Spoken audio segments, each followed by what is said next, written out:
guys, welcome back to my YouTube channel. Today I wanted to talk about how to have more of a healthy relationship with food. As I talked about in my last video, this is something I really struggled with for a while, and I realized that I didn't really give you specific tips as to how to kind of work towards having a healthier relationship with food.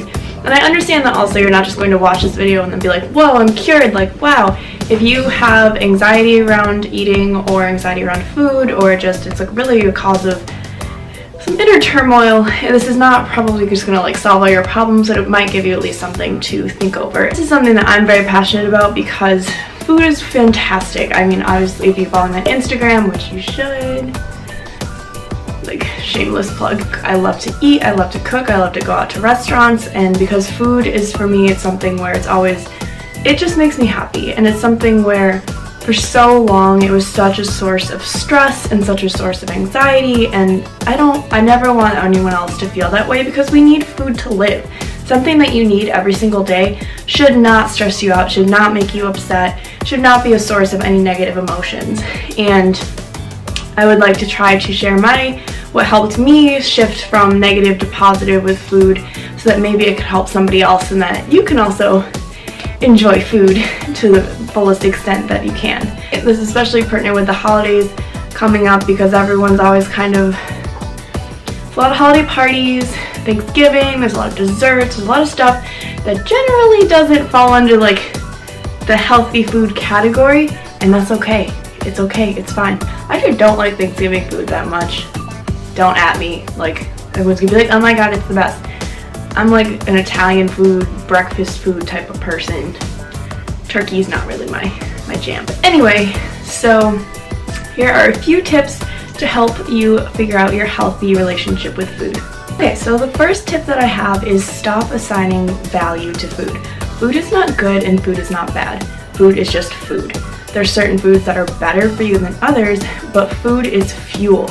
And when you think of food as fuel and not as good or bad, it helps you to kind of take away the anxiety that comes with eating something that's quote-unquote not as healthy. Like, for me, even for myself, I had almond butter. I was like, almond butter is bad, it's high in fat, it's high in calories, like, it's bad, I don't want to eat it.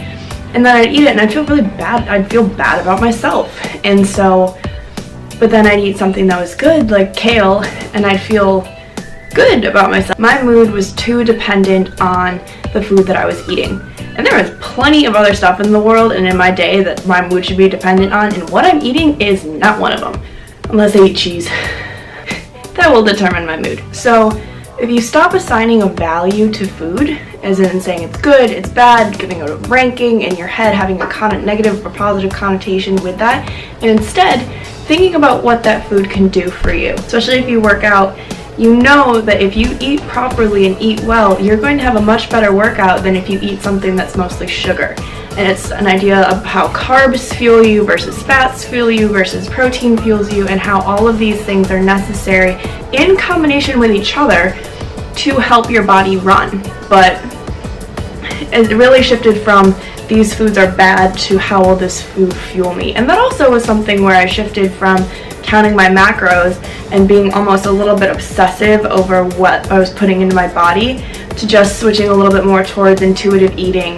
And now I do count my macros so I can make sure I'm getting enough protein, but I don't count it down to the gram where I'm like, did I get the right fat? Did I get the right carbs? So now it's just rather, how do I feel compared to what I ate? Am I still hungry? Do I need to eat more? What does my body need? What workout am I doing tomorrow? What workout did I do today?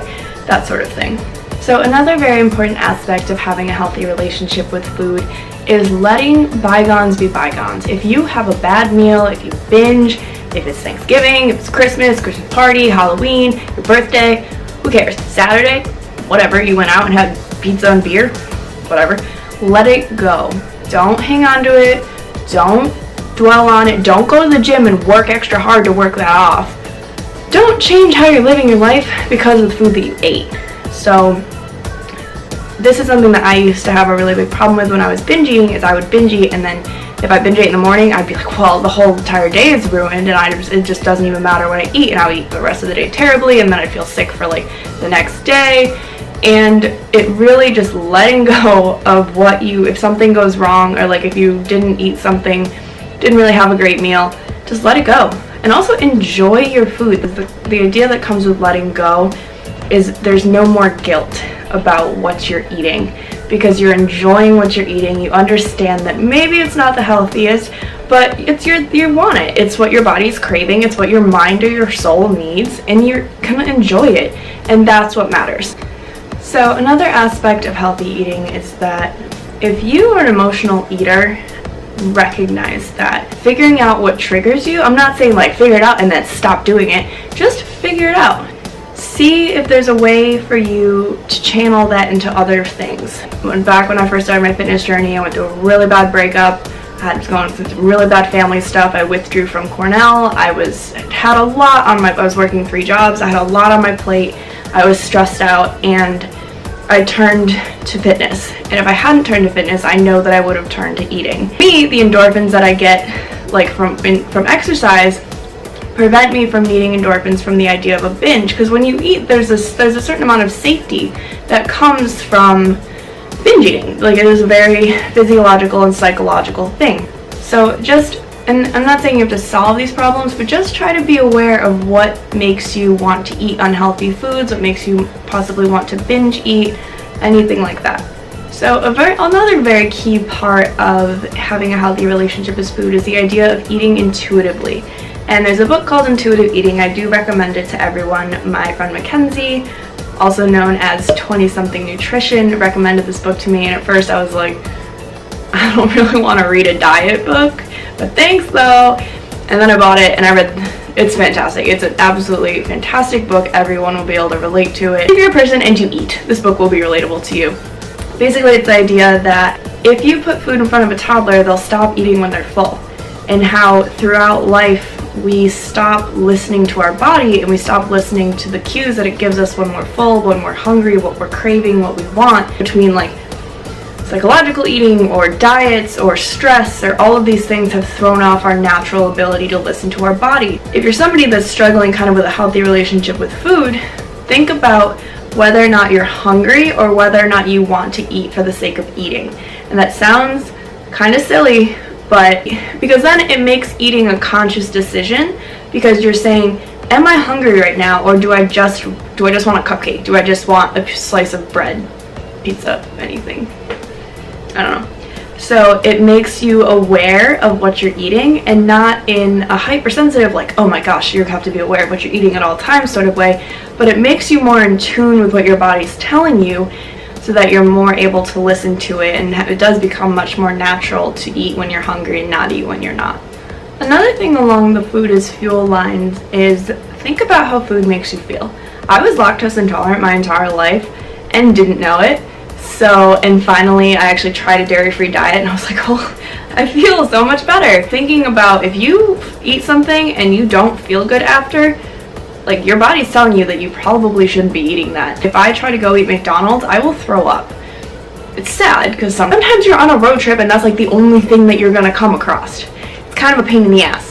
Your body is saying that no, this is not what I signed up for, this is not what I want right now. And then it's something where when you pay attention to how your body feels when you eat something good, you feel better. And there are, like I said before, there are so many things in life that are going to stress you out, make you tired, challenge you, push you.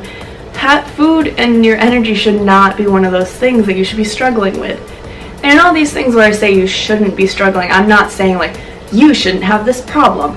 I'm just saying cut yourself some slack. Life is hard enough. For me, changing my relationship with food was one of the best things that I ever did, because it took away so much stress that I had on a day-to-day basis that I already had from going to an Ivy League school, working 3 jobs, trying to do modeling, trying to figure out a job, trying to handle stuff with my family, working out. There are like a million other things going on in my life besides what I'm eating. There's people that live in an apartment next door, and they're definitely watching me make this video, so hey neighbors, if you watch this, probably don't, because they're like middle-aged people, but I'm trying to avoid making awkward eye contact with my neighbors through the window as I record this. So I hope that these tips were helpful. I hope that it was maybe something to think about as we're getting into the holiday season. And if you have any tips or tricks that you would like to share with me about what really made a difference for you with your healthy eating, I would love to hear them. Or if there's any videos that you really want to see, please let me know. I've been doing this for a long time. I'm all about healthy eating, the healthy workouts, healthy you. You know, like the American Girl book, The Care and Keeping of You, that everyone had? I'm like the happy, healthy, helping you be happy, healthy. I don't have an American Girl doll book name, but yeah. Also, this top is from Petula, and it's really nice. And then this sweater, shout out to my bra straps. This sweater is from Goodnight Macaroon.